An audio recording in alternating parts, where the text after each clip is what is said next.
remember who decided to call it Faces of Death? Was that like a label move or was that a Bone move? Man, I'm sure it had to be the bomb because, you know, already Anna be calling herself Leatherface and shit, and you know they used to be, I mean, we grew up off all that Faces of Death and Texas Chainsaw.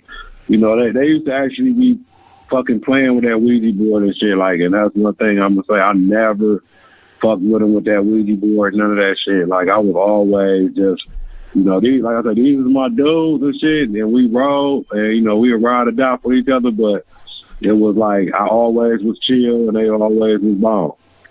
And not to mention, like, this real shit, like, people will, you know, people come out as artists and shit and everything, and it's, you know, it's a lot of act. That's why they call them an act, you know what I mean? Because it's entertainment or whatever. But there's a lot of that shit was like from that Bobby Jones situation to they literally used to be trying to get me to come right in the graveyard and shit, and I'll be like, y'all fucking crazy.